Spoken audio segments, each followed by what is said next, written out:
Hey guys, welcome back. Did you have a good weekend? Because I did. I played big. Brianna. What? It's not talk about your weekend day. What? It's not. Fine. Well, anyways, we have a big question for you. Mm-hmm. Wait, what's the question?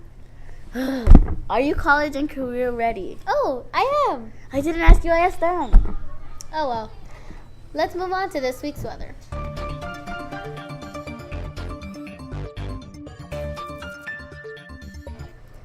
Good morning, Montara Huskies. Today, me and Julian will be doing weather. But before we get on, can we get a round of applause for Julian? She is going to try to not be scared of the rain. I'm gonna try. Oh no, you will.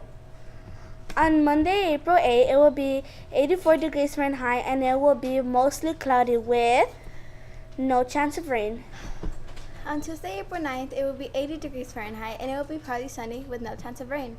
Wow, I guess there is no reason to be scared of the rain if it's not going to rain. I wouldn't say that. Why not? Do you know something I don't? Maybe. Spill! Okay. On Wednesday, April 10th, it will be 77 degrees Fahrenheit and it will be sunny with 10% chance of rain. This again. I'm not even going to say anything. Let's just get this over with so that way I can cry in peace. Okay. On Thursday, April 11th, it will be 76 degrees Fahrenheit and it will be sunny with 10% chance of rain. On Friday, April 12th, it will be 69 degrees Fahrenheit and it will be cloudy with 20% chance of rain. You can't wait till we finish. Yes. Well, that's it for this segment. This is Jaylene And Linda signing off. Good morning, Montara Huskies. I'm Miguel, and this is my partner. Brianna, bringing you sports stuff, yes. Catchy. Now let's get started. Well, the Cleveland Indians announced 2 weeks ago on Wednesday afternoon that their best player sprained his left ankle while running the bases during a minor league team against Double-A Arkansas. Oh yeah, huh? Well, I heard that he experienced an MRI later that night, which revealed his not very serious left ankle sprain. His date for return is not yet determined. Anyways, the 25-year-old has been rehabbing since February 6th, when he was diagnosed with a moderate right calf strain. Although Lindor thought he was ready, the club decided to play it safe and have him start the year on the injured list and remain in Goodyear REs for the time being at least. The Indians were optimistic that Lindor would return on this Thursday, April 4th, which was the earliest date he'd be good and ready to come off the injured list. But now that date will need to be pushed back. Eric Stalmitz will continue to play shortstop in Lindor's absence, and Brad Miller will play second base until Jason Nippitz, which is the guy with the mid-calf strain, is able to get back into major league game activity. Wow, that was a lot of info. Yeah, well, that's all we have for today, and don't forget to tune in next week. Bye. Hello, Montara Huskies. I'm Yana and this is Brianna. Today is a very important day. Your birthday? No, it's National Empanada Day. An empanada? That's the best thing you could think of? It's an empanada. It's baked bread stuffed with meat and cheese. Who wouldn't like it? I know what is it. Just don't like it. It's just fried bread with fruit and vegetables. Really? It just seems so interesting to know the fact that empanadas comes from the Latin word empanadar, which means to wrap in bread. You're just tossing around useless knowledge about useless food. Food is never useless. Well, then tell me another national holiday about a food that is a winter tradition in New Mexico. Well, anyways, April's month-long holiday that we've decided to put in this segment is English Language Month. About 1.5 billion people in the world speak English. That's about 20% of the world, and compared to the 7.6 billion people in the world and 4,500 other languages, that's a lot of people. A lot of countries are making the English language and learning requirements. That's surprising because the Mandarin language is actually more spoken by a couple 100 million speakers. And if you don't speak English, well, this has been a waste of your time. We should go now. Hope you learned something new. If you didn't, I think you know why. I'm Yanay and this is Brianna. Signing off. I'm Montara Huskies. Today, me and Donovan are going to be talking about presidential candidate Beto O'Rourke. This is an unknown candidate for the majority of voters outside the state of Texas. In a recent survey, 40% of those interviewed said they do not know him, but in Texas he is well known because he had the goal of dethroning or removing longtime Senator Ted Cruz. Currently, he is a member of the House and represents the 16th district of the state of Texas. He is 45 years old, and since 2013, he has a public position in Congress. The statistics are against him, but he is convinced that he will win the favor of all the rural areas of the state of Texas. Good luck to him, and see you next week. Hello, Montara Huskies. It is Osario and Melanie back with another news segment. Today we are going to talk about a blind little boy who learned how to play the piano. 6-year-old Avid Ray self-taught himself to play the piano. The boy was diagnosed with vibroplasia when he was born. He is blind in one eye and kind of blind in his other eye. Abbott walks with a cane and reads Braille. Even though he can't see, that does not stop him from playing the piano. Abbott has become famous ever since his mom put one of his videos on YouTube. Avid has played for hundreds of people and has many subscribers on YouTube. Avid's mother hopes that her son could inspire the world to follow your dreams and don't let anything get in your way. This was Rosario and Melanie Signing off. Welcome back to another segment of School News. Oh, you're right. Starting today, April 8th, College and Career Ready Week will take place in our school. It will be from April 8th to April 12th. Like previous years, some parents will come into classes to speak about their career. Our school also encourages students to wear clothing or hats with the name of a college. Yep, this Thursday, April 11th, is open house. Parents will come into your class to see all the work you've done this school year. And the week after that is spring break. Why aren't you celebrating? Because it's only 1 week. Oh, that's true. Oh well. Anyways, that's it for today. This is Donovan. And Emily signing off. Hi peeps, it's Ingrid and Isabel. Welcome back to another segment of Rare Animals. Today we'll be talking about the black-footed ferret and the Darwin's fox. The Darwin's fox is an endangered canine. It's also known as the zorro chilote or the zorro Darwin in Spanish, and lives in Nahuatl National Park, the Valdivian coastal range in mainland Chile, and Chiloé Island. The foxes hunt for mammals, reptiles, beetles, and invertebrates. Sometimes it selects fruits and berries. Birds and amphibians, to a lesser degree, are also consumed. It sometimes eats carrion, but mostly eats live animals and fruit. The black-footed ferret, also known as the American polecat or the prairie dog hunter, is a species of mustelid native to Central North America. It is listed as endangered because of its very small and restricted populations. Among the predators that are a threat to the black-footed ferret are golden eagles, owls, badgers, bobcats, falcons, hawks, rattlesnakes, and coyotes. Black-footed ferrets spend about 90% of their time underground where they eat, sleep, and raise their young in prairie dog burrows. They are nocturnal and leave their burrows at night to hunt. They are solitary creatures except for breeding season. Hope you learned something new from this segment. This is Ingrid and Isabel signing off. Toodles!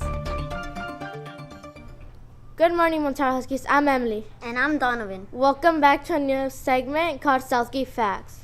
Instead of doing state symbols, we've decided to go give information about the city we go to school in. That's right. So today we're going to talk about one of the major streets of Southgate. Can you guess which street it is? 5, 4, 3. It's Tweety! You were supposed to wait until I finished counting down.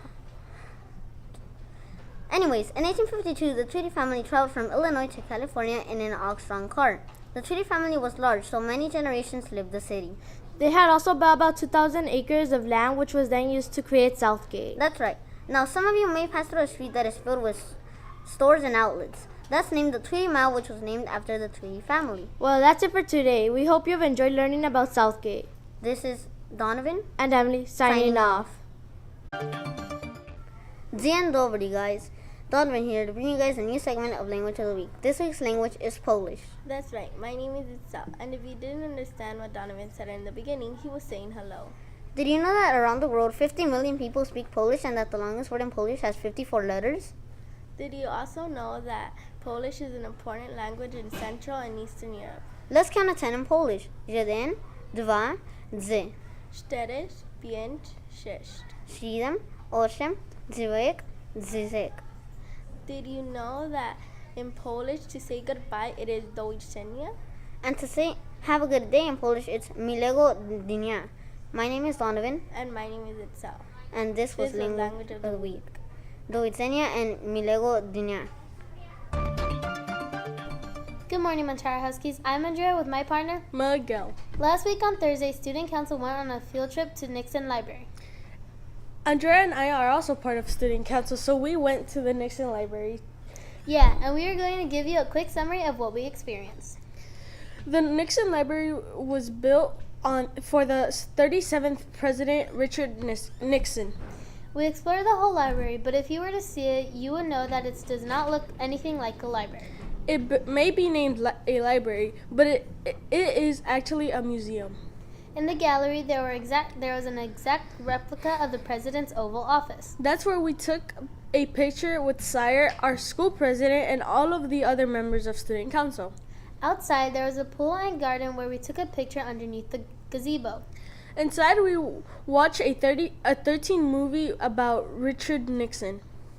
We learned that Richard Nixon has conquered many great achievements, like when he reopened America's relations with China. We also learned that Richard Nixon experienced controversial events which became known as Watergate.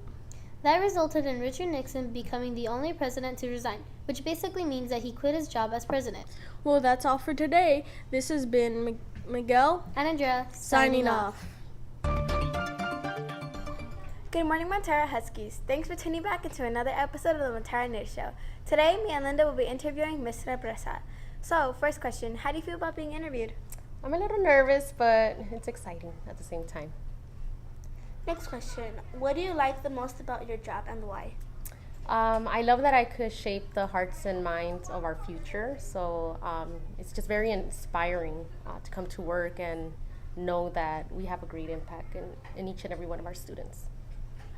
Third question, what college did you attend? I went to Cal State LA and then to the University of Phoenix and then recently to Cal State Dominguez Hills. Fourth question, who do you look up to growing up? I looked up to my parents. They're very hardworking. They continue to be hardworking, and they're just great people that love to help the community and love to help just everyone. So I continue to look up to them. Next question, what did you want to be when you were a kid and why? I always wanted to be a teacher. I found myself playing with my friends. Like I used to pretend to be a teacher since I was young, and I just love helping people, and I love educating students. Sixth question, do you see yourself as a principal one day? I did before, but I just love working with students and children, and I just like just the power in education, so I like to remain in the classroom. Next question, what is your favorite movie and why? I love The Lord of the Rings. I just love the storyline behind it. I love the way that it was directed and all the characters. It's just a beautiful story that unfolds. Next question, what is your favorite color? I must say coral. Currently it's coral. Next question, how do you expect your students to behave like? Expectations for my students, just respect. Just making sure that they respect everyone at all times, adults, students, anyone that they encounter.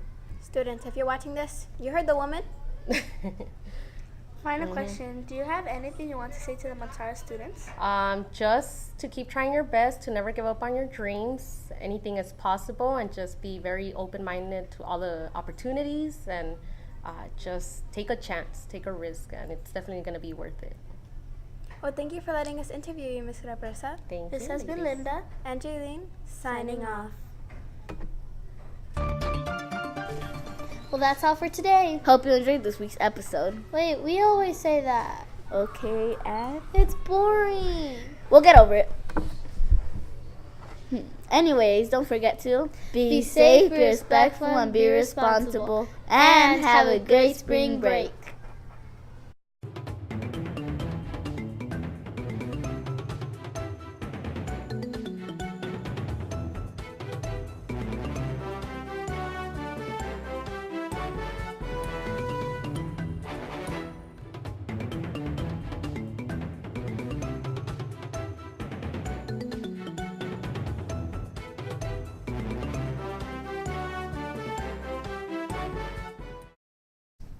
Hi peeps, it's Ingrid. And Isabel. Welcome back to another segment of Rare Animals. Today we'll be talking about the black-footed ferret and the Darwin's fox.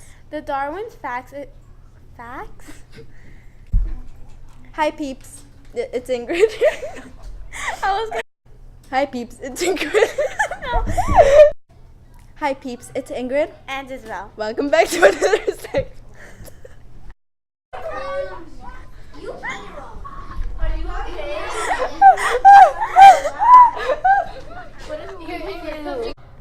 Hey, what's up, guys? I'm Sire, here with Jaylene to bring you another segment of Language of the Week. That's right, and today's language is sweet. Linda, stop. Hey, what's up, guys? Sire here with Jaylene to bring you another segment of Language of the Week.